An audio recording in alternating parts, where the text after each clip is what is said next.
Hello and welcome to another episode of the Chrissie Mayr podcast. We are on iTunes, YouTube, Spotify, and SoundCloud. And if you're listening to us on iTunes right now, give us a 5-star review. We appreciate the reviews so much.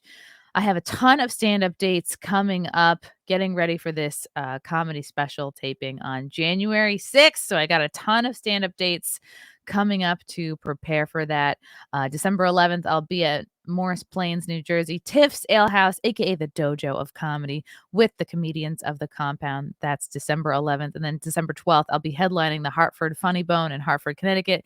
Then I'm heading to Arkansas, December 13th. I'll be headlining the Little Rock Looney Bin. And then I am heading to Texas again. Back to Dallas to do Hyenas in Dallas, my favorite club in Texas. And joining me will be Aaron Berg and Anthony Cumia. That'll be December 15th and 16th. And then I got a bunch of other dates after that, but I'm really pushing those dates. I want to see you guys there. And then, of course, January 6th at LEVITTOWN, New York, Governor's Comedy Club. I am taping my album, my special, whatever it will be. It's going to be great. And I want to see you there, especially if we went to high school together. If you're a Long Island, Strong Islander, and if we haven't seen each other in years, I better see you there. I'm finding you on Facebook. I'm searching far and wide. Friending a lot of random people from high school the last couple of days. I'm having a good time. Okay. So also, I've got t-shirts. 'Tis the season, guys. It's time to give people gifts. And I got a bunch of t-shirts on TeePublic. If you are a little bit of a patriot, this is the Make America Great Again with may or may not be my body. That's for you to decide. Comes in every color. Also, I have a very special Christmas t-shirt. I'm a lover of puns, and this one says, "Have yourself a Mayor Chrissy Miss." Here it is in green, but it comes in red. It comes in regular colors too. That's what's cool about TeePublic. You can pick any color you want. Also, I have teamed up with Silk City Hot Sauce to create my very own hot sauce. Here it is right here. Night Mayor, The Great Awakening. It's a picture of me on the front eating somebody's innards. This is a delightful hot sauce. I'm going to bring it up on the screen here so you guys can see details. Night Mayor, the Chrissie Mayr hot sauce. Chrissie Mayr inspired this mayhem of flavor, smooth and sweet with a burst of fire. Jalapenos, pear, sweet apple cider, and super hot habanero. This is the Verde sauce that'll awaken your soul and your taste buds. To get yourself a bottle, it's only $10. Go to Levinsky's topshelf.com. That's LEVINSKYS topshelf.com. And at the checkout, use promo code CMP to get a couple bucks off. Pretty good. Pretty good, guys. I'm really crushing it with the merch. Okay. I'm so excited to have this guy on the podcast today. I've known him for years. We go way back. As comedy buddies, stand-up comedy buddies. Also, we share a lot of the same things, like our hatred for present day New York City. One of my favorite topics to talk about. He is the host of the Police Off the Cuff podcast. He's also a retired detective sergeant out of Manhattan. He was part of the North Homicide Squad. We're going to get into all of that. Welcome to the show, Bill Cannon. Chrissy, it's so good to see you. And, I'm so happy that it seems like your career is blowing up. You're doing really well. Who paid you to say that? No one paid me. You know what it is? You're one of the good guys in this Oh in my the business, God. and Frank and your boyfriend Frank, great guy too. And you were some of the guys that I miss not doing comedy. What I don't miss is the hustle of going into New York City, Yeah, that's what it takes you years as a comedian to like figure that out, because when you start doing comedy, all you hear from everybody is you gotta hustle, you gotta be in Manhattan every day, doing as many mics and spots as possible. And we both live. Are you in Westchester? Or you're like, Yeah, I'm not I'm in trying to dox Westchester, you, but so yes. I would drive in, and driving Yeah. into the city now is like you want to commit suicide. I've never seen the traffic worse in my life than it is now. Really, I haven't driven into the city yet. I am a Metro North person, but so really, I would think that the traffic the road traffic would be better because more people have moved out of the city, but you're saying that's not the No, but you case. know what it is, Chrissy? Because of the pandemic, people didn't wanna get on the train anymore. So people that were taking the Pussies. train started to drive. So there was so many more Oh. cars on the road, you know? Wow. Also, a lot more dogs. My friend Marshall, who owns a dog grooming business, saying everybody, which is great for him, everybody got their lockdown doggies and they're bringing them in, but they also, a lot of them don't know how to take care of their lockdown doggies. So they're bringing them in. They can't handle their own dingleberries. They can't clip their own You know, toenails. everyone I know that went into the dog or the pet grooming business is making a fortune, you know? Mhm. Yeah, I told him, I was like, "If you need an extra petter or something, like, I'll make myself available for that." Bark Bath and Beyond, there's a guy like that has a truck near me. He started with 1, I think he's got 3 trucks now. It's called Bark Bark and Beyond? Bark Bath and Beyond. That's Oh, just that's one of them. really cute. There's numerous trucks, and I live near, like, Chappaqua and Briarcliff Manor in Pleasantville. These rich people don't take care of their dogs. These dogs Wow. get better hairdos than I get. I pay $20 for a hairdo. I can't imagine what these dogs pay. Oh, yeah, it's crazy. Frank has never had a haircut in the last, like, year. Well, no, he and I have been cutting his hair, but he has spent $0 on the salon in the last really, like, year and a half now. Pretty cool, actually. So, how often have you been going into the city since the lockdown? Since, like, March I haven't been. I 2020? just every once in a while I go in if I wanna meet someone for dinner or something, but it got to be so annoying, and then, as you know, I used to run the mic on Mondays at Lucy's in Pleasantville. They've never reopened. I love So Lucy's. Yeah, yeah, I do Lucy's too. I don't know has what's been going on with them if they'll struggling. ever reopen. They They just they reopened, just reopened, says Frank. remodeled, Oh, okay. Remodeled. everyone got COVID. And everyone got COVID. I Starting heard last about week. that. So a bunch of people got COVID. They had to shut down for a little bit, but they've remodeled Lucy's, and I guess they're reopening soon. Do we know the Are date? they gonna still do comedy or you don't know? That's the thing The is back room is completely the changed. back room is completely changed, and Frank doesn't wanna deal with, asking anybody for papers. He doesn't wanna deal with making people wear masks or socially distance. Like, he is Right, not about that life, as am I, and you just don't we didn't get into the comedy producing business to, like, force people to do shit, especially if it's, right. like, very much against our beliefs. So it's gonna be tough for now, but, like, we've been really busy with the podcast, and we'll see what happens. Like, he obviously still loves producing and loves comedy, but he doesn't wanna have to, like, police people, and he also No, doesn't I wanna don't blame him. have to It's hear, too like, much. complaints, and Westchester is, like, unfortunately kind of woke still in terms of, like, being germophobic and being, like, afraid of the air. Like, I'm amazed how many people are still walking around, like, wearing masks in town and, like, even Chrissy, getting on the train. you know what makes me laugh? I go to the gym like 4 or 5 days a week. Look at you, People are humble still brag.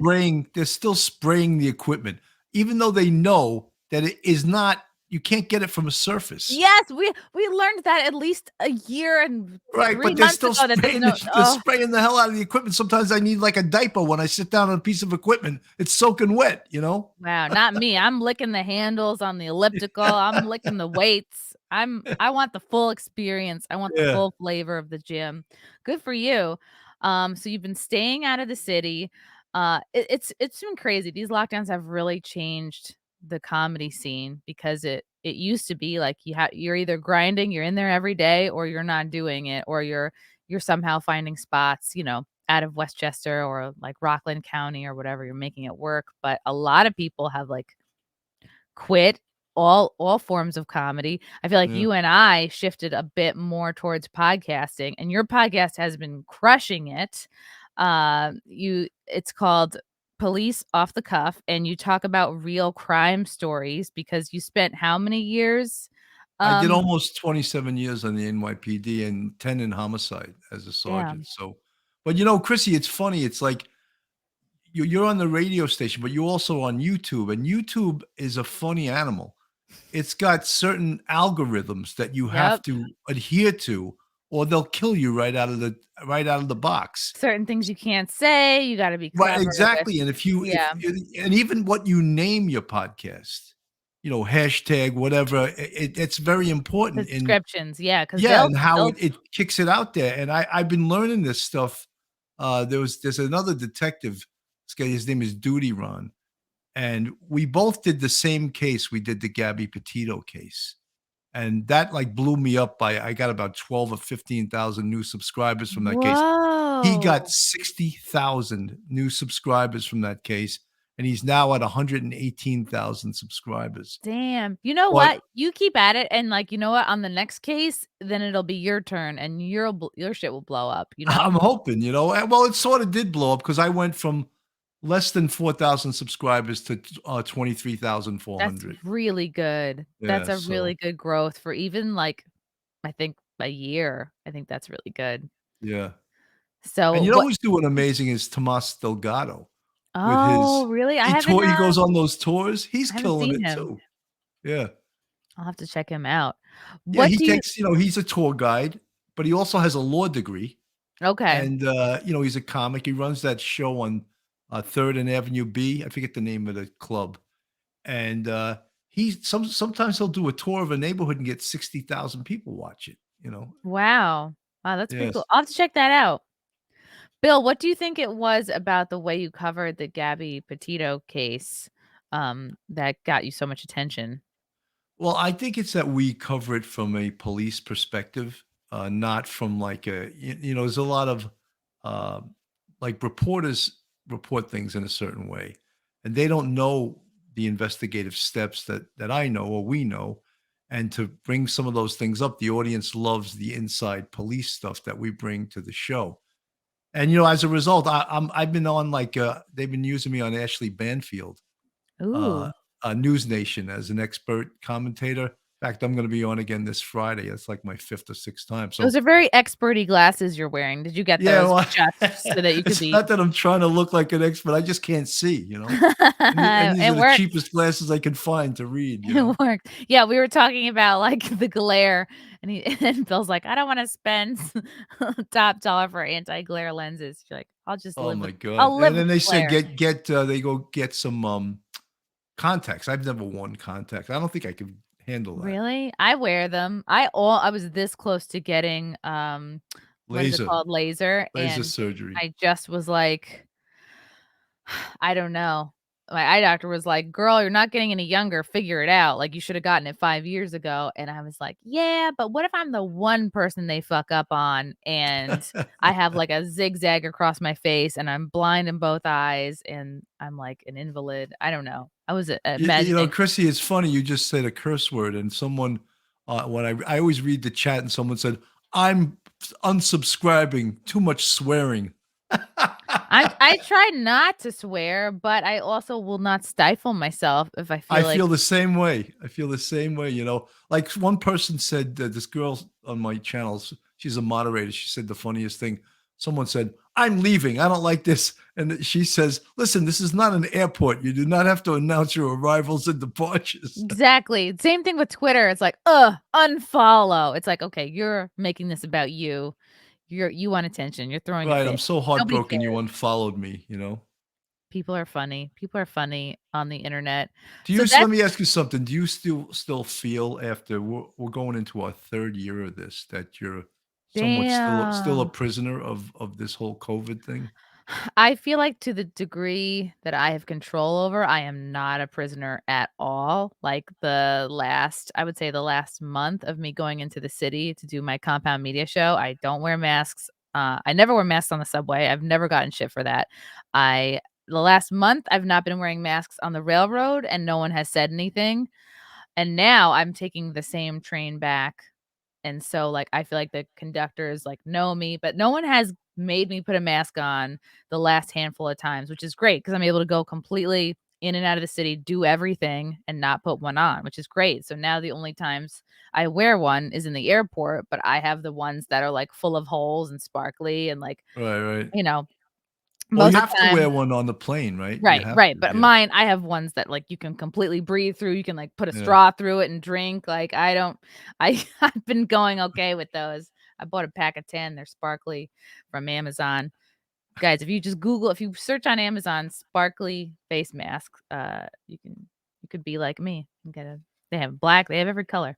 Anyway, so I don't feel like a prisoner. I feel like my concern has shifted away from my personal self to more like the freedoms of everybody who lives in this country and like doing what I can to I don't know, connect folks, make people feel like I think these conversations are so important because it makes people feel less alone and less crazy and less like, "Oh yeah, the less I watch mainstream media, the better I feel." Oh yeah, it's just pharmaceutical funded propaganda at this point, just baby steps. I also love connecting with everybody I've done an episode with. So it's I forgot your question. But do I feel like a No, I prisoner? asked if you felt like a prisoner, Oh, yeah. with the COVID lockdowns. I mean, a little bit because I made the declaration in the beginning of August after de Blasio threw down the mandates that I was not gonna perform anywhere that required vax passports, so I haven't performed anywhere in New York City since that happened.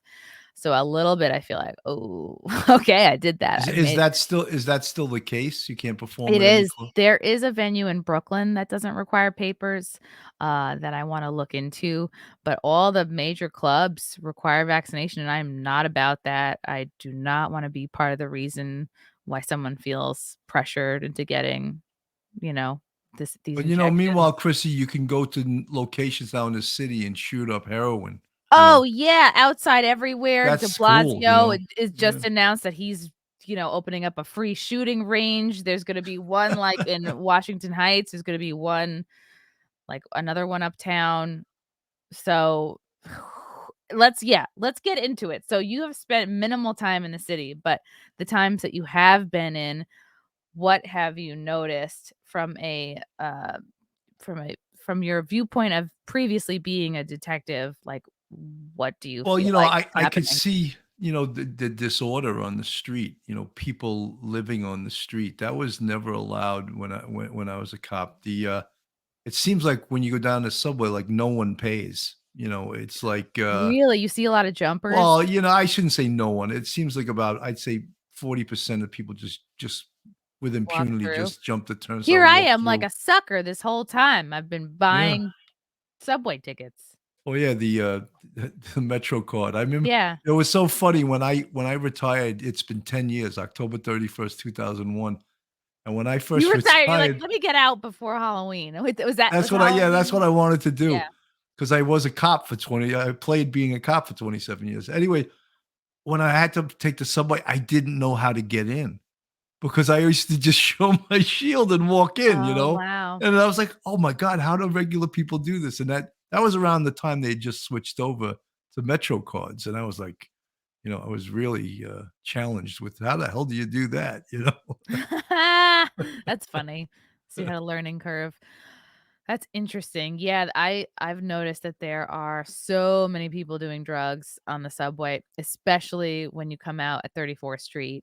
They're just all over the stairs, like, 0 shame about shooting up, and I talked to a cop because I saw a girl that looked like my age passed out, and I was like, I did talk to her. I was like, I just let a cop know. I'm like, "I think somebody OD'd down there, like, I don't know what you guys do," and he was like, "Yeah, I mean, I'll go check on her, but we really can't do much because it's not illegal to have needles," I which is, I know, guess, is a new thing. even the whole thing with, I mean, I'm not against marijuana, I don't personally smoke it, but, I think the prevalence of it just in your face, out in the open and everything, I question really whether that's a good thing or not, you know? Yeah. Young kids seeing people clouds, "What's that smell, mommy? It smells Mm. like burnt rope," like, what Burnt rope. yeah, Everyone's burning I don't rope. know, is that a good idea? Or how about even driving? People it's very difficult to tell when people are high driving a car, but I'm sure you don't drive a car as well being high as you do as when you're sober or straight, you know? Right. It's just like yeah, I guess it's where your beliefs fall because you could also make the case that having a car is dangerous and how do you control how good someone is behind a wheel or do they go out of control with speed just like uh how fast they drive the car, how reckless they drive, or Right. if they're Asian, how bad are they gonna be? And it's the same thing, like, okay, certain drugs are illegal or on the streets of New York City, nobody cares.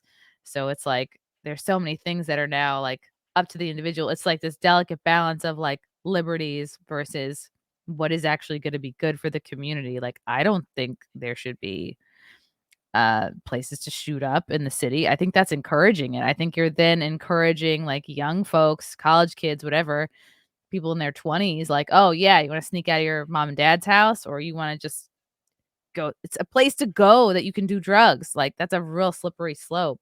Yeah.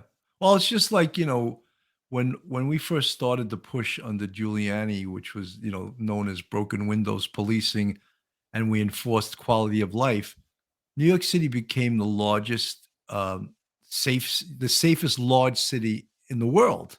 What year was And this? now, from 1990, 92, I guess Giuliani got in around that time, 92, 94. I'm not exactly sure what year, but he followed David Dinkins, who crime was out of control under David Dinkins, and we used to call it when crime really signaled it was nuts was the Brian Watkins moment. And that Brian Watkins was a tourist that came here from Utah with his family to watch the U.S. Open, and his mother was being attacked by a group of robbers in Times Square. He went to her aid and he was stabbed to death. And that was like Whoa. the straw that broke the camel's back in New York City. And they said, that's enough. This is enough crime. We got to do. And the front page of the Daily News said, do something, Dave, referring Wow. to then Mayor David Dinkins. And that's when they, well, he was shortly out of office after that, but that was the intolerable act that sort of made the whole city say, this is enough. This is crazy. Tourists come here. The guy's going to the U.S. Open and he's stabbed to death in the Times Square subway station. And now that's Yeah. starting to happen again. You never used to, in the last 10 years, you didn't see that happening until the term of this horrendous mayor, de Blasio. Thank God he's leaving. 8 years of that guy. Look what he's done to the city. It's unbelievable. Yeah, I used to joke like, I don't know, 10 or so years ago, like, "Oh, I miss the old New York," because it was so safe. It was like you'd be like, "Oh, I miss the scrappy times," but now it's like fully scrappy again. Do you think it'll take another event like that to turn the city around, or do you think, once De Blasio leaves, whoever he gets Well, up I to? did, the new mayor, Eric Adams, he's a retired police captain, but he was really not a proactive cop ever in his career. He was an activist. He started a group within the police department called the 100 Blacks in Law Enforcement Who Care, and he was more or less a radical. So I'm not expecting great things from him. I'm really not. I wish Uh, Curtis Lewa won. Man, that guy has so much heart, and you can tell he cares yeah, so much for the city. absolutely. But when you saw the other 9 people that were vying for the Democratic nomination for mayor, Adams was clearly the best. There were like 9 communists. It was like unbelievable. Wow. And I'll probably people probably watching me go, "Who is this old guy talking?"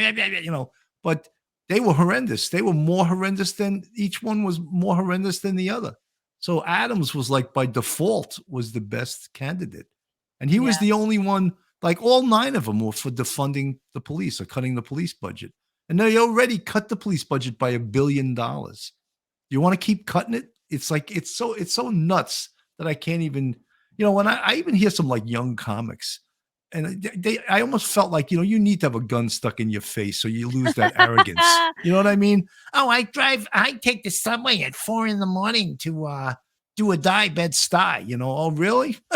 Keep taking it.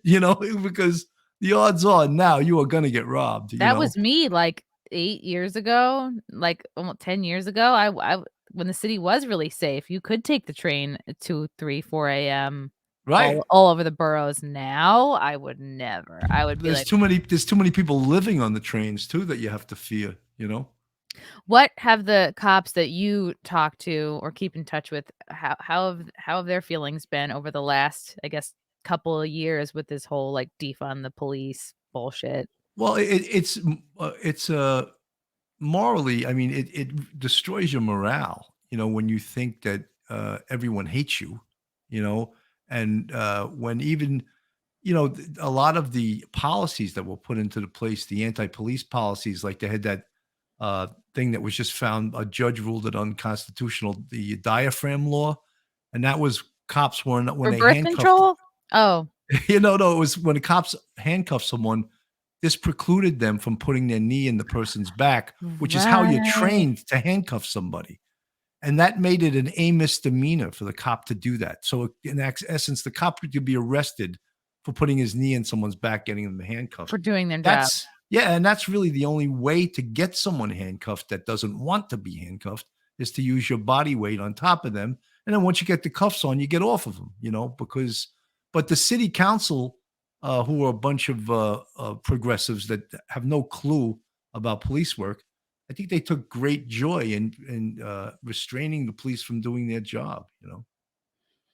Wow, and do you feel like that has let up at all since, like, last summer when No, it not was really really. I bad? mean, well, yeah, once they reversed the diaphragm law, that helped the police a lot. But a lot of other things that are not just hampering the police, but hampering the New York City residents is the bail reform. A guy could do a violent crime, and then they're letting him out on bail. A couple of hours later, and he's free to do another violent crime. There's no provision in the law where a judge can say, "No, you're a danger to the community." And the people in Albany, they should have known that when they passed this stupid law, but they're not forward-thinking people. So it sounds almost similar to with what happened in Wakesha, Wisconsin. The guy who had a record and just got out on bail, like maybe it was either $1,000 or $500. He's able to pay to get out, and then drove through and murdered all those people at the Christmas parade. Chrissy, exactly, and the horrendous thing is also the media. They never reported that a man did that. They reported a red SUV did it, you know? So Maybe it no was remote responsibility. controlled. Maybe Yeah, somebody yeah, was it on was a the remote sidewalk. control red Yeah. SUV, the cars that drive themselves. And how irresponsible is that for the media to report that like that? This guy killed 6 people and injured like another 50, and they're reporting that the red SUV did it. Including one, like, 8-year-old boy and a bunch of almost, like, senior citizens, like, just people who were yeah, parade people. You're talking the most wholesome people, a parade in Wisconsin. The salt of the earth people, and it's almost it's funny. Like, you're like, Really, mainstream media? We get it. You don't wanna point out that the person was black. You don't wanna point out that the person, has a record because that's not woke or whatever." But it's just it's embarrassing that they just now feel like their hands are tied and they can't report basic details. They can't do their job.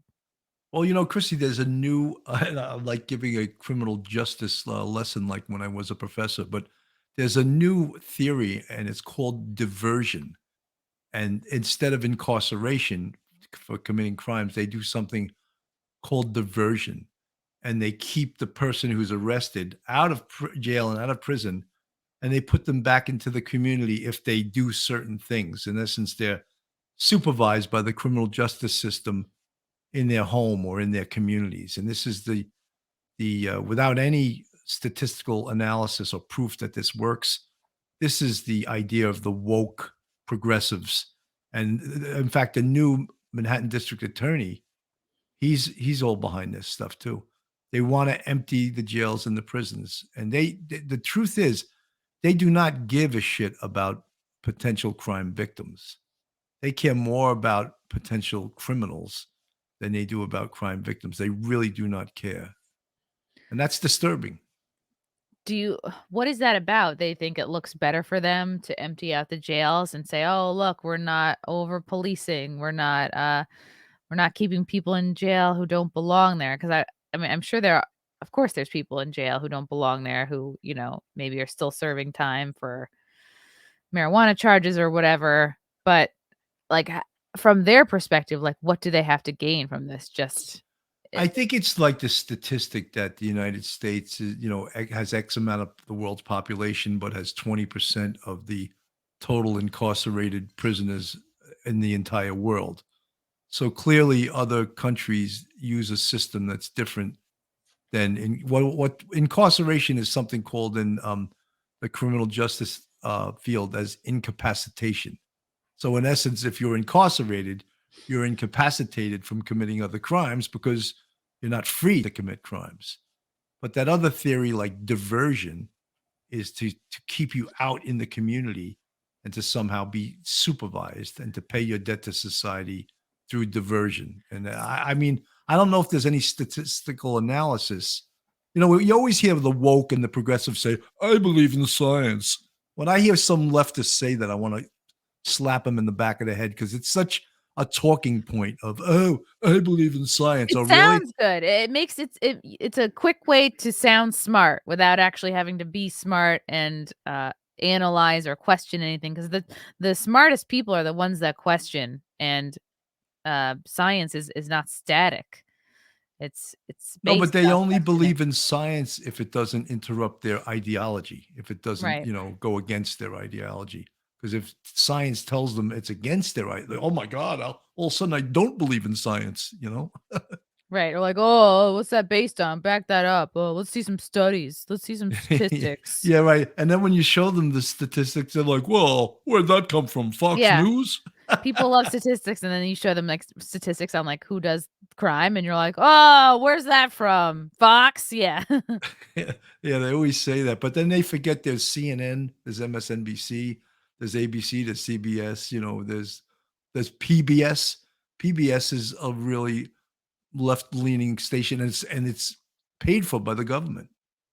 Yeah. Yeah, I It's was learning subsidized. you were talking about, your friend who was I guess he was, like, live streaming, like, he was a lawyer. Like, I was talking to Nick Rekieta, who is a lawyer, and his channel blew up over the Rittenhouse trials because he was doing these panel discussions, and it was really compelling, and at points, like, neck and neck with the PBS coverage of the trial, and then YouTube censored him and knocked him off for, like, bullshit copyright reasons.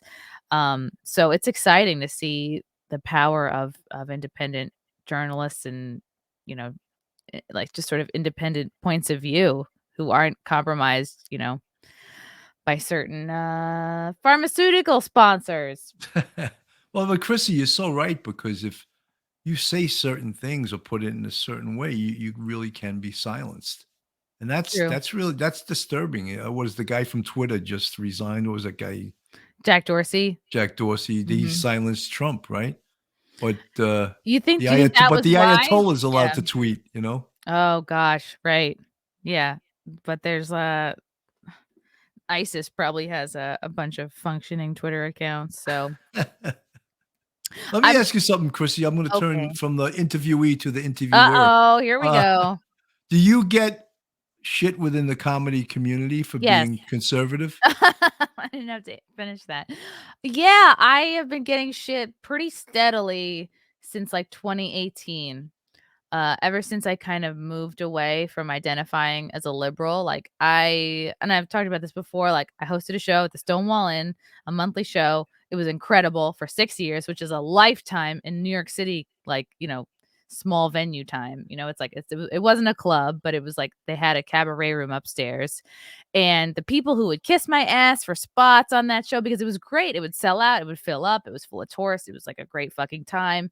And then when I stopped doing that show and started doing my compound media show, the difference in the people who would stop associating with me because of whatever they thought about compound media or Kumia, it was interesting to see because I, as a person, didn't really change. My sense of humor didn't change. But when I went from having a show at a gay bar to having a show on compound media, which people saw as like a right leaning network, it's like immediately you get put into all these boxes. Oh, you're a grifter. Oh, you're all right, whatever. Da, da, da, da. So really that's been pretty steady since like 2018. And then I feel like every 6 months I tweet something or do something that makes waves. And it's been a gift because now I am used to it and it doesn't phase me like it did. And I don't worry as much about pissing people off. And I'm okay with having not everybody like me. And you figure Well, out like, Chrissy, just like we were talking about before, it's sort of liberating it is. to Yeah. be who you are. Like even on, I was telling someone just tonight, I said, I always read the chat from my podcast. And I said, this one guy writes, I'm unsubscribing, too much swearing. I was like, Don't let the door hit you in the ass. Get out of here. But Wow, that's what the is real. it, Bill, about your people? I think what do you attract a lot of older, maybe No, conservative I types? mean, no, I think you know what's funny about YouTube. I think that at least in the real crime genre, it's there's a lot of women that watch soap operas and stuff, and they're a big part of the real crime audience, a Oh, huge part yeah. of it. You Women know, love true crime. I don't understand it. yeah. I So think it's they the same really women like who it. like I think it's the same women, Bill, who like to get choked. It's like they like a little bit of danger, but, like, not so much that See, they're if gonna I said die. that, Chrissy, on my channel, I would watch the numbers. I'd watch people Oh, unsubscribing, but because I have a thing we call on our merchandise, I'll say polish my rack, because when you're a cop, above your shield, if you're an active cop, you have medals, and that's called your rack. So I used to I'm say that stealing to that. I'm taking that, Bill. well, I yeah, will. well, but I used to say that to like detectives or cops that would bust my chops. I would go get your gun cloth and your gun oil and go to my locker and go polish my rack. And it was like a put down. But then we made a shirt, polish my rack. And some women thought it was funny as hell. But then there's always the group that say, "Oh, it's misogynistic." You know what I mean? You're like, "Okay, then don't buy it. Then don't Right, wear it. Then exactly. move on with your day." Yeah. Exactly. I'm really fascinated by this diversion tactic that you mentioned because I just have never heard of it before. So is this something that's pretty widespread throughout the United States? Well, in the progressive communities, yeah, in the communities that don't want, I mean, the new Manhattan DA, I think his name is Bragg. He was a former U.S. attorney. He had no problems prosecuting anyone there. But to the Manhattan DA's office, he's bringing this not prosecute philosophy. Just like you see these huge groups of teens in California doing these big raids on these high end stores and just cleaning these stores Oh, out you like mean Louis Vuitton?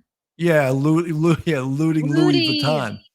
And the problem with that is that a lot of these district attorneys made a policy not to prosecute anything under $950. And so, although in those stores it's probably easy It to gets go there way quick. over, right? You grab one jacket, it's $1,000 or $2,000 or Yeah, you're whatever. But probably safe with T-shirts, but that's it. Yeah. yeah, but that's a big problem. If there's no punishment for committing a crime, then people are just going to do it with impunity and without worrying about any ramifications to their actions. Yeah, it's pretty crazy, like, and now if a store wants to stay afloat, they have to spend thousands of dollars on private security, and it just seems like there are enough challenges for businesses to keep going, and Yeah, now but they want Chrissy, these high-end stores, you know what they're going to do? They're just going to move to out of rent the it off neighborhoods that people. don't prosecute. That's what they're going to do. And these neighborhoods are not going to have nice stores. True. Even CVS's, they're getting destroyed. People going in there and just taking pillowcases full of stuff. Oh, yeah, like, pregnancy tests are expensive. What else is expensive at CVS? Like, what would you go for right away? I guess How about makeup? razors. Oh, some makeup. Yeah, true, like, maybe a bronzer. Although I bought a makeup sponge at CVS a couple days ago. It was like $7. I was like, "What the hell's going on? This is like a triangle-shaped sponge." It was probably stuck on the boats coming in. It was. It really made me upset, and then I bought a bunch from, Burlington Coat Factory, and I felt better. So, okay, interesting. What do you think, and maybe we've covered it a little bit already, like, why are Democrat-run cities or progressive-run cities just suffering from so much crime right now? Like, why does it seem like only these Democrat-run cities? Because I think their policies try to pacify their base, and they think by being progressive and not prosecuting, that their base is gonna love them. And just the whole thing too is like COVID vaccines are a big issue, except if you're illegally jumping across the border, then they don't care about it. Interesting, So, right? Yeah. yeah, it is. It's very interesting. Like, and then you talk to anyone who's a Democrat or progressive, you say, "What about that?" "Oh, that doesn't count." They just like dismiss it, like, "Oh, that doesn't mean." Oh, so they should make a U.S. citizen get a vaccine, but people are pouring through the border like a sieve, unvaccinated, and then they could care less. Yeah. So it's to appease their base. I mean, that it's not working, or is it working? Well, no, because, and if you mentioned that during this whole COVID thing that there was one team that was behind defunding the police, who would it be? Who would you guess it would be? BLM. Well, no, but, which Antifa? party? If you had to Oh, pick a yeah, obviously, right, Democrat. but they will if you put that tag on them now, they'll deny that to the end of time because they realize it blew up in their face and Your it was bad luck. it's very bad. But oh, I wasn't behind that. Even I mean, when they watched all these riots, they called them protests, and clearly anyone with sense saw them as riots, especially the one with Kyle Rittenhouse in Wisconsin. Uh, they did $50 million worth of damage. Is that a protest or a riot? Well, it was mostly peaceful damage though, Bill. Yeah, yeah. Fires are very peaceful. That's right. It's very peaceful. Like you You know, can't injure a pair of sneakers. Um, but that's they set police stations on fire. They set that car dealership on fire. You're talking that could be millions of dollars destroying a car dealership and all the cars, right? and I think these people think that like that no one pays for it, like it magically goes up into insurance. Like I just feel like they don't understand how insurance works. It just seems like they're kind of overgrown children Yeah. to really maintain that thought. And clearly these are people who probably don't own businesses, don't own anything, have little to no responsibility. The stakes are very low for them. I feel like that's part of the reason why our culture has like really glamorized staying single, not having a family, like just, making it easier for you to rely on the government. Yeah, that's pretty scary to think well, they destroyed anyone's work ethic by giving people too much free money and Yeah. free time off, uh, I would hope that most businesses are back in the office in some semblance of the way, unless they've decided that a huge percentage can now work out of their house, work remotely. There's that term remotely, right? I mean, I have a 29-year-old son, and he was studying for his master's degree when this first hit. He was in Scotland, and then he was in Washington, D.C. doing his internship, and the COVID hit, and he had to live with us because they didn't want them in Washington, D.C. So he lived with us, and then he wound up getting a job in cybersecurity where he could live anywhere, and he just moved to Denver, He which could was live in the metaverse. yeah, right. He could live anywhere. So he was eating us out of house and home. A 29-year-old kid. What was, your feeling watching the Rittenhouse trial? Like, if you could take me through, like, kind of the beginning through watching it, like, how did you feel as somebody who was a detective, how this was handled? I felt that, to be fair, I felt he was really stupid to go there, a 17-year-old kid, and go there with an AR-15, even though his motives seemed to be genuine. I just didn't think it was a good idea. But having said that, I think he used self defense. He would have definitely been killed had he not had a gun. I Oh, yeah. mean, these guys were, that guy Rosenbaum, that guy, he had raped 5 kids, and people are really supporting that guy, you know. Yeah. It's a And then real the tough sell. yeah, and then the other guy who hit him twice in the head with that huge skateboard. Sorry, but you can kill someone hitting them in the head with a huge skateboard. And then the last guy, well, there was actually an unidentified guy who the DA's office knew all about, who kicked him in the face twice, and he never shot that guy. That guy got off in the wind. And then the last guy who pulled a gun on him, and as a result, lost the bigger part of his arm from doing that when he shot him. Look, I was happy he got off. I thought it was a self-defense thing, but it's amazing how one side feels 100% this way and the other side feels, oh, he belongs in prison forever. I hope he makes $1 million suing MSNBC and CNN and The View, the people on The View, and all the idiots that came out against him without, without using the common sense. Yeah, and it seems similar to what you said before about the diversion tactic of policing. It's like you're conducting yourself in a way to appease a base or a group of people rather than like really looking at the facts and doing it the Yeah. right way. 'Cause the Well, people that were Chrissy, so passionate about Kyle being a white supremacist and so guilty, a lot of those people had the same things in common, which were they didn't really watch the trial, they didn't know the basic facts, but they were convinced that he and should be they guilty. use words that if they knew the definition of them, they wouldn't use the words, like calling him an active shooter. Do you know what the definition of an active shooter is? Is someone that goes into a location and just indiscriminately shoots and kills people for no reason. Yeah, That I would say he was an inactive shooter. He shot, Yeah, like, 3 or exactly. 4 times. But they keep using that word because maybe it'll come true and change the meaning if they keep using it, but they use it incorrectly, and then calling him a white supremacist and calling him all this other stuff. Well, they know it Also, evokes emotion from people, and that's how I feel like I don't know, definitely how our media has been operating just based on emotion, evoking emotion rather than facts and being, I don't know, objective, I guess, and it feels like were you shedding tears yesterday when, uh, Chris Cuomo got suspended from CNN? oh, poor Cuomo. I know, I was never a Cuomo-sexual, but I did shed a tear for those who were very much into him. Yeah, that seems pretty spicy. I just read a little just briefly on it. I guess he was trying to help out, like, Andrew Cuomo and his team, and it just sounded like Yeah, he but, had like, there's a line if you're, a journalist, which that word shouldn't be used with people on CNN because 'cause they're really not journalists, they're just putting out an ideology again, Yeah. everyone points to Fox and says, "Oh, Fox News? Oh, really? Oh, CNN?" You know? I Yeah, I mean, think I heard Tim Pool I think I read he tweeted the other day, he was referring to the CNN journalists or the mainstream media journalists as content creators, and I think that's really clever. I'm gonna start saying that because well, Chrissy, that's what they call us really, right, oh, right, that's how content they creators, because 'cause we're mhm. not journalists.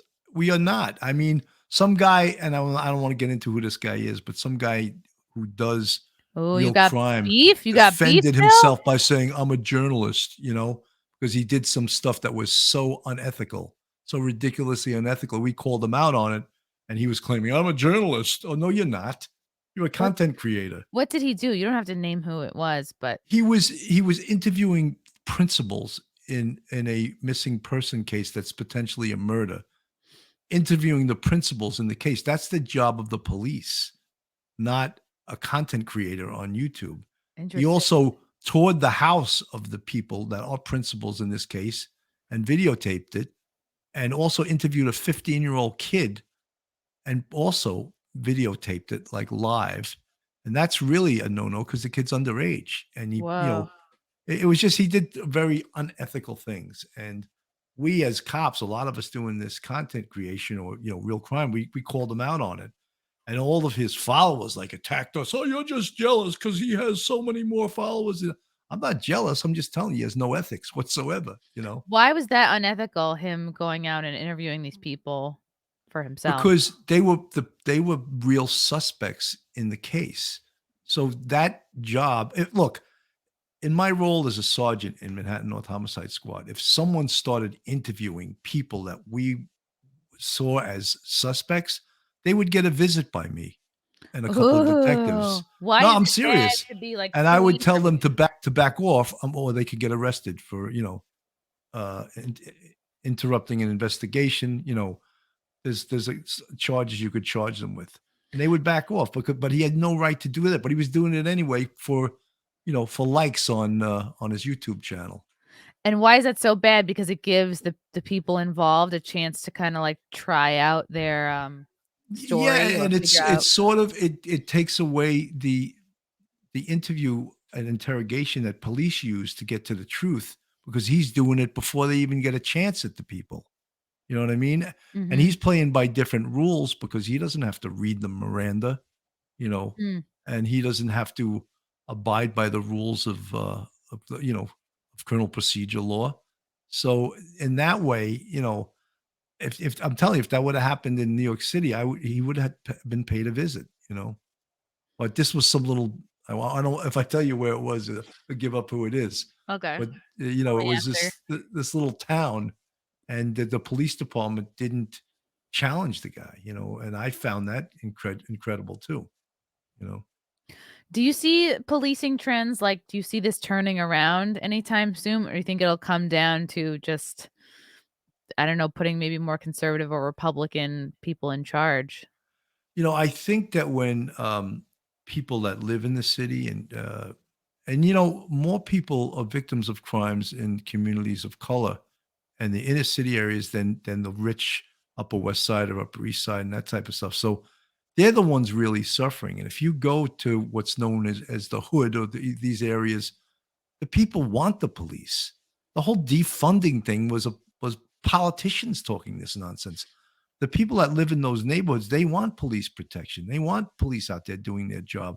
They don't want to hear gunfire in the middle of the night. You know, they don't want to be walking home at night, have to worry about someone coming up and sticking a knife across their throat and taking their wallet.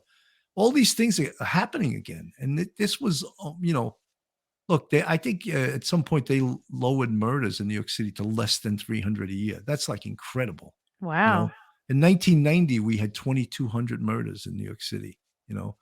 and I don't know what they're going to end the year on this year, but I'm sure it's up from the year before. But, in the 90s, New York City was a dangerous place. And is that the city that we want? I don't think so. Yeah, in the 90s, it wasn't dangerous because the leaders were woke and trying to appease their base. It was dangerous just because well, actually, what do you attribute the dangerous aspects of the 90s Well, to? you know what it was? What took the city back was broken windows style policing, and what that is concentrating on lower level crimes like quality of life crimes, jumping the turnstiles. They made jumping the turnstile not a crime. It's not a crime anymore.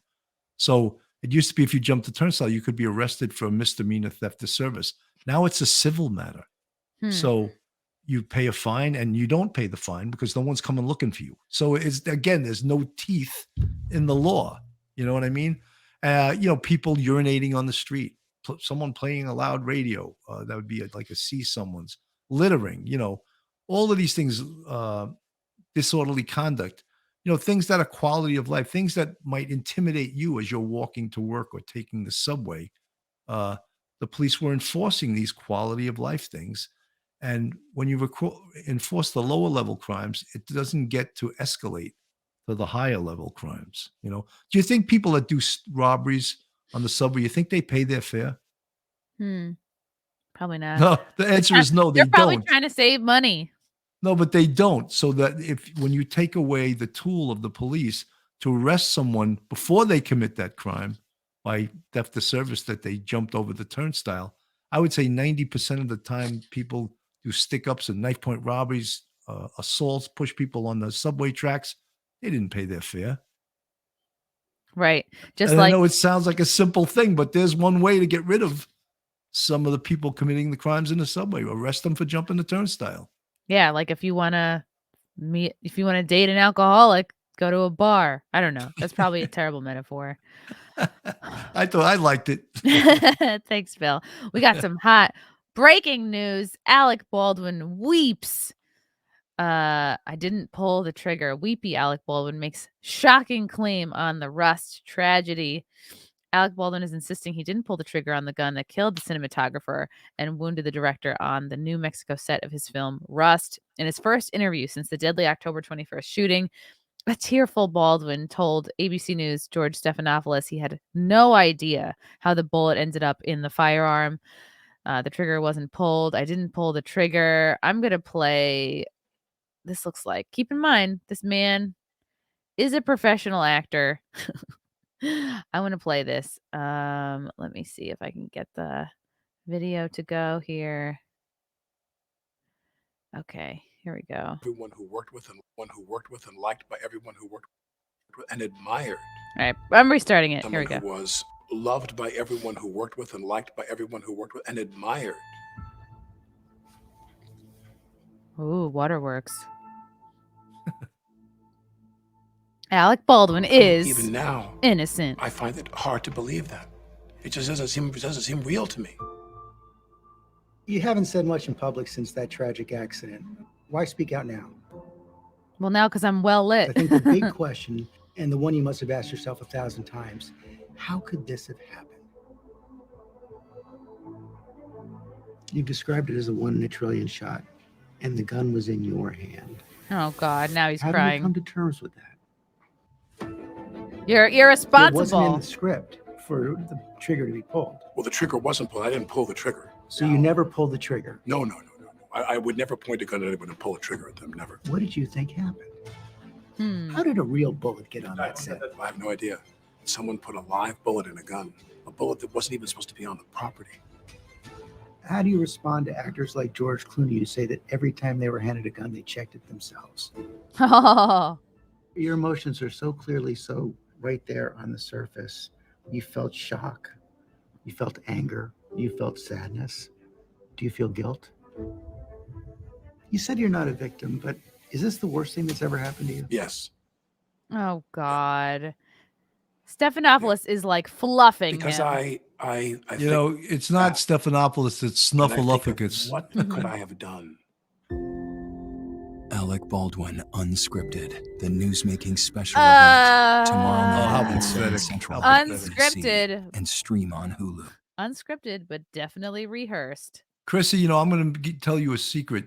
A Ooh. gun does not go off unless you pull the trigger. So he's lying. He pulled the trigger. Ooh, Of hot course he pulled the take. trigger.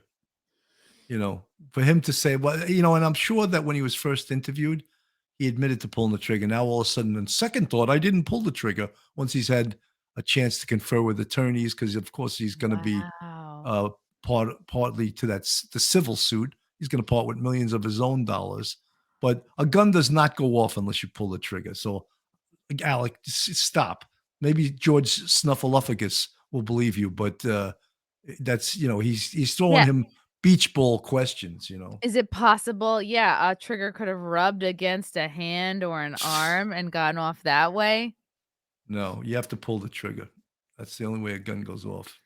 And I also heard that like they were like dicking around. They had like gone off campus and were shooting guns, like shooting cans and stuff and like messing around. And I also heard that he was like pointing the gun at people and like joking around too. Yeah, I had heard some of that stuff coming from the scene. Look, that obviously that was an unsafe movie set, and many people have been interviewed, and the truth will come out. So, because George Snuffleupagus there is throwing him beach balls, that doesn't mean that's the truth. You know, this is like a public relations thing that two progressives agreed to do to make him look better. You know. Yeah, this is like, oh, it's not a real reporter. It's they're working together to create a narrative. He's asking Yeah. him all the questions and saying all the things that are going to make him look good. Yeah. So he's not going to be sweating any of those questions. But you know something, the other side of that is he's already been interviewed numerous times by the police. So they have his initial statement. So when his initial statement flies in the face of this, which one do you believe? So you're saying that the initial statement carries more weight than, say, an interview or something that they say later on? Yeah, absolutely. Because when were you telling the truth? When you were first interviewed, or you're telling the truth now, or you're not sure, or how do you remember? You know what I mean? So how would you interrogate Alec Baldwin? Like, did you ever do that? yes, yeah. Ooh, what would you ask him? Well, first of all, I said this, I covered that case a lot. Anyone that was in that room, and I believe there was 16 people in the room when the shot went off, they wouldn't have went home that night, because I would have interviewed all 16 of them separately from each other, and then I would have challenged them with what other people said. For example, if person B said something way different than Alec, I would say, you know, you're probably not telling the truth, or maybe you're remembering it wrong, because so-and-so saw you do this. So we challenge them, get the truth that night, lock them in. Once they're locked into a statement, you memorialize that on a piece of paper, have them sign it. That's the truth. Boom, that's the truth. And then when Jacoby and Myers comes the next morning and they decide that's not what really happened, what's believable? The statement that the police took. So you think that didn't happen here? No, because a gun only goes off when you pull the trigger. So he's full of shit. And, you know, the man also is not a very well-liked human being. No. You know what I mean? So it's like now all of a sudden he's crying, and, you know, it's like crocodile tears, because when other people, he was very highly critical of cops when they were in shootings. Oh, I wonder what it's like to unlawfully kill someone. That was what he said of some cop in LA in 2017. And the cop was found to be within department guidelines in the shooting. And he made that statement. Now he knows what it feels like. Interesting. Perhaps something karmic going on here. Yes. Yeah. So you don't think that that there wasn't a you that night that interviewed everybody on the set? You think that didn't happen? No. Well, it is Santa Fe, New Mexico is a small police department. I don't know if they had the resources. If that was New York City, something similar like that happened, I would show up there with 50 detectives, and we would put every single person in a room away from each other. We'd tell them to turn their cell phones off so they couldn't communicate with the outside world. And we would get them interviewed as quickly as possible. And then the detectives would confer, and we would compare notes.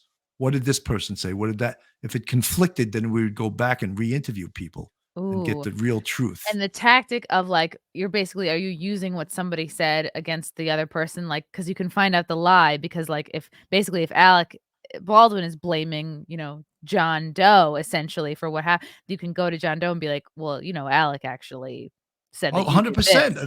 That's how interview and interrogation is done. And the spirit of cooperation was there when they first arrived, because this woman who was everyone's friend and a member of the film crew was killed. I believe accidentally, but still, in an accidental death, there can still be criminal negligence. And this whole case smells of criminal negligence, both from, I believe, Alec Baldwin, who pulled the trigger, and how the hell did a live round get in a prop gun, So yeah, there's a lot of dramatic. negligence. Oh, this bullet should have never been here. Who put the bullet here? He's doing everything to take the blame off himself. Yes, of course. And I think someone already that was on the staff is already pointing the finger at him to make him liable, and that saying this is what really happened. Of course, you're a grown ass man. This can't be the first time you've held a gun in life or in a movie set. Well, probably in life, because it's always these liberal pussies that are so anti-gun that have never held or shot one in their lives. Right. They can't tell the difference between them. So interesting. Good. Well, I hope he gets what he deserves. Here's a super chat. I normally I would really look at Duty Ron. Duty Ron, superstar cannon is on the air. Hello, Sergeant Bill. Thank you, Duty Ron, on behalf of Chrissie Mayr. She'll enjoy that $10. She'll have a Starbucks. Yeah, I'm gonna use it to buy some mace so I can go into the city. That's right. No, I look. Even though it is Alec Baldwin and he is an unlikable human being, I wouldn't wish that on anyone. You know what I mean? Of course, it's obviously horrible, but he is an insufferable douchebag. Yeah, he is. And the husband of this woman, Alana Hutchins, she has a son. She seems like a sweetheart of a woman. She lost her life. She's 42 years old. So they're all real victims to this thing, and it's horrible. Yeah, it is horrible. I want to talk about your show, Bill, because it's really grown. It's really evolved over time. Initially, you were doing Police Off the Cuff with another friend of ours, Mark DeMeo. Do you want to talk a little bit about how your show has evolved over time? Yeah, you know what really happened was, look, I love Mark. He's a super comic. He's a great guy, but I started to feel that I needed to go in another direction. And because really the Police Off the Cuff thing was almost more like a variety show, just interviewing guests and, talking to them, and I didn't think it had the punch of a real crime show. So I started interviewing great detectives and talking about their cases. And then, Duty Ron's right. Duty Ron actually advised me a lot and helped me. He's taking all the credit. No, well, to tell you the truth, he helped me tremendously, because he taught me about YouTube, about some of the things I was discussing with you before. So then I started covering national cases, and that's the little hint that Duty Ron gave me. He says, bring on a good guest, but cover a national case. And my record on one episode was 54,000 watches. What? But Duty That's Ron, amazing. Yeah, well, because it was a national case with a great guest. We actually interviewed Sammy the Bull Gravano. I don't know what that is. He was the underboss of the Gambino crime family. I was gonna say, sounds like a mobster. He has his own YouTube channel. He's got over 400,000 subscribers. Wow. So you see how popular, crime is. People love the mob. Yeah, 100%. But that is one of the things is that Duty Ron set the record. He had this woman, Barbara Butcher, who is a retired chief of staff of the New York City officer of the chief medical examiner, and she discussed the autopsy of Gabby Petito. You ready for how many views it got? I'm ready. 1.7 million views that got. On that show, he got 60,000 new subscribers. It just put him in another income bracket. Damn. So that can happen. And Chrissy, it can happen to you too. I need to interview this woman. You can say the new Lucille Ball. I need to interview somebody. Is it too late to talk about Gabby Petito? I think so. Yeah. I think so. But there'll be another case like that in 2022, Yes, there'll always be a couple who wants to live out of a van and they won't learn a lesson from these two crazy kids. That's when that's a red flag. You don't want to be in a van with somebody. You don't want to be I had a hard enough time in a freaking one bedroom with a boyfriend coming over. You get on each other's nerves. Yeah. Right? You got to make sure, and you're on wheels. You can't escape. That's pretty crazy, but good for you. Okay, so Duty Ron helped you out. He taught you the ways tremendously helped me out. And and now it's still a struggle. You got to keep coming up with new things. You got to keep, you got to do your research too. If you go and interview someone and you don't know what you're talking about, you look like a fool. So that takes a lot of time. Always promoting. Then you get the merchandise. You got this. You got the Patreon. You got the channel members. Every day you look at your channel members, you're like, oh my God, we lost 3. Oh, really? Okay. Well, I get crazy like that. I shouldn't even look at this stuff, but you look at, I lost subscribers, or I lost Patreon customers, I lost YouTube customers. But something, I'm not going to eat if I lose. You know what I mean? This isn't how I make my living. So, I want to be successful at it because that's who I am. I'm competitive and I want to be successful at it, but it's not, if I don't, I'm not going to miss any meals, Yeah. That's really good. So you wanted to focus more on like real crime stories. Yes. Whereas you felt like Mark was wanted more of a, almost like a variety show, or you're interviewing comedians, actors, that type of thing. And that's harder, I think. You have to really be a known commodity in the comedy world to draw an audience for that, Yeah. But it's good though. It's good to figure out what you really love, because you should always be pursuing the thing that makes you the most excited. If you're starting to feel like it's a struggle or it's a drag, then you're going to eventually kind of check out of it. Yeah. But Cool. it's just the same thing over this whole COVID thing. I was taking acting classes once a week and I was auditioning all the time. And I stopped taking acting classes because they tried to segue to taking acting classes on Zoom. And it's not the same. You can't. And I don't even know if they're back doing it live even now. I don't know. And then I had a couple of modeling agencies that would send me auditions. And I don't know if you audition over your phone. It gets really time consuming and you have to have someone read for you. I called them up and said, look, I'm done. I just don't want to do it anymore. At least for now. Will I ever go back to it? Maybe. But, I was getting an audition, 2 or 3 auditions every week. And it was so time consuming. I was just like, I just don't want to do it anymore, Yeah. If it's a net negative, or if it's more of a pain in the ass than it is fun, then you just have to. Yeah. And it was, it wasn't like I was getting booked all the time either, that it was worthwhile to me to do. It was more of an annoyance to me, And, if you really want to be good at acting, you have to work hard at it. It's not, people think, oh, you could just go there. No, you got to really work at it, who should teach a Zoom acting class is Alec Baldwin. No, George Stephanopoulos should. Oh my God. Yeah. The two of them together, how to convince people that you didn't pull the trigger. You didn't pull the trigger and you're very sorry, even though you're just shitting your pants and trying not to be sued.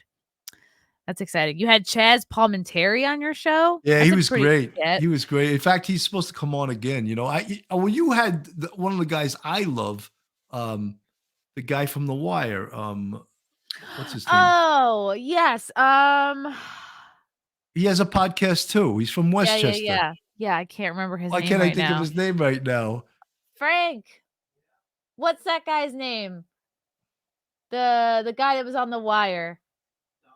Dominic Lombardozzi? Dominic Lombardozzi. I love that guy. And I asked him before we had 23,000 and I got his flunky and it was, thank you for your service, but he can't do it now, Oh. And Maybe there's, now. When I talked to him, he wasn't busy. So maybe I'll yeah, I email should the look show. him up again. It's not even that he's going to blow up my audience. I just like him. I think he's a great actor, and Oh, he yeah. Very he cool actually guy. came on through Chaz Palminteri. He was in the Bronx Tale. Ooh. Yeah, Yeah, I don't know so if he liked me. I don't know if he enjoyed our interview. It was one of the ones that like felt hard, but I was just like, not everyone is charmed by Chrissie Mayr. That's fine. I'll yeah, accept but that. something not. I always say on my show, I said, I'm an acquired taste. Not everyone likes me. I always say that, Yeah. And I used to say that to the detectives that worked for me. Look, I'm not for everybody, Yeah. Like Vegemite. And you can't be for everybody, You can't. Then you're not specific enough. You're too bland. Right. You're And you're like, afraid to say yeah. things. You Then can't you're be like Old afraid to. Navy. It's like, ugh. I don't Yeah. know. I hate Old Yeah. Navy. Okay. I need to do a quick shout out to our sponsor, Cushy Dreams. Their products have helped me so much with dealing with my anxiety. I should have brought this up earlier when we were talking about drugs. But Cushy Dreams specialize in high quality CBD in tins and pre-rolls. They have different indica sativa blends like Relax, Dream, Create, Hustle, Peace. Join the men and women who are sick of vapes and gummies and want to smoke their CBD. They do a ton of lab studies to ensure compliance and purity. And you can see these results on their website, cushydreams.com. That's cushy with a K. Ships to all 50 states. It's legal. It's great. It helps with your anxiety, or at least it did for me. Go to cushydreams.com and at the checkout, use promo code CMP. You're going to get 20% off your order.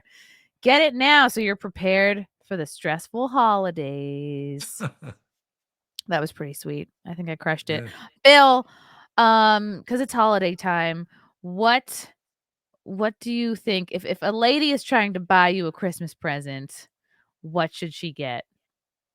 Like, what is a guy For like me, you? Yeah, what the does a only guy thing like you like to get for Christmas? I like to get an expensive bottle of Cabernet from California. Ooh, okay. That's what I I didn't know like you because were a I don't need housewife. anything else. I don't Mhm. need anything. So give You me a just good bottle of Cabernet. need wine. Okay. Okay, Yeah. good. Well, what do you like? Pretty simple. Actually, I agree. I'm probably partial to I like a Montepulciano or I like a Pinot Noir typically. But Uh, yeah, I won't say no to a cab. yeah, no, I like it. And a good one though. Like a really good one. Which one do you like? What's like if you can name Well, your I like Stag's Leap, but if you Ooh. go to like Napa and you mention Stag's Leap, they're like, that's just nothing. There's real Napa Valley wines that are amazing. Okay. All right, good. I'm liking this. I'm liking asking everybody this question of what would they like to get for Christmas? Because sometimes you men are hard to shop for. Yeah. Okay, Bill, this was a delight. It was so good to see you through It's the great to see you, screen. Chrissy. You look great. Your hair is amazing. You got to play up that red hair. It's the lights. Thanks. I spend a lot on dyeing it. I can't do it by myself because it's gonna turn out bad. Bill, we'll have to see each other. We'll have to do a hang soon. Absolutely. And say hello to Frank for me. I know He's he's in the in the back room. rooms. Yeah. But it was great to be on. Bill, where can people follow you? Where can people listen to Well, your they podcast? can go on, our website, policeoffthecuff.com. I also, several times a week, I do a show from my yard called Coffee with Cannon. And people from Oh, all over the world come and we just talk for about a half hour. And you talk about anything, and it's funny. It's people from Ireland, England, South Africa, all over the world. And it's funny. They go, "Oh, look at your garden." They call their yard a garden. I go, "It's my yard." No, we call it a garden. isn't that precious? Look at this. Policeoffthecuff.com live streams weekly. POC interviews seasoned professionals. What's POC? Person of color? Police off the No, of cuff. course not. Right. Police Police. off the cuff. This is great. Oh, look at all these sweet ass reviews. Yeah, Ooh, even Larry Mazza was a hit guy for another mob hitman. He gave us a good review. ooh, I have never been more impressed with a podcast than I am with Off the Cuffs. Bill is a complete gentleman and fantastic interviewer. I hope he has me back on. He's Wow. killed people. Yeah. That's awesome. And did you shout out your social media? I think your Twitter is Sergeant SGT Cannon 676. Yeah, I hardly go on Twitter though. I mean, I have You it, but I don't should go on. really, Bill, try to change it to your actual name Yeah, because yeah. your following will blow up if people. Yeah, I think we have a police off the cuff Twitter too. Okay. So, but I mean, there's not enough hours in the day to do all There's of this not. shit, There's too much. So you have to have a life too. Besides, you have to sleep, eat, Yeah. drink some Masturbate, Cabernet, drink Cabernet. That's what I meant to say. coffee with Cannon. We got to do all of that stuff. So, Awesome. Bill, it was so good to have you on. and Chrissy, I'm so happy that you're doing so great in your career. I hope you blow Aw, up and get your own TV show, The Conservative View. and I'll have you on it, and you can be the guy that's in charge of checking the prop guns. Yeah. Just kidding. I will check the gun myself if I'm ever in that position. That's right. Thank you, chat, for your questions and comments. Thank you to Duty Ron. It's fun to say for the super chat. Thank you, Bill, for coming on. Thank you for having me. Until next time, guys. Bye.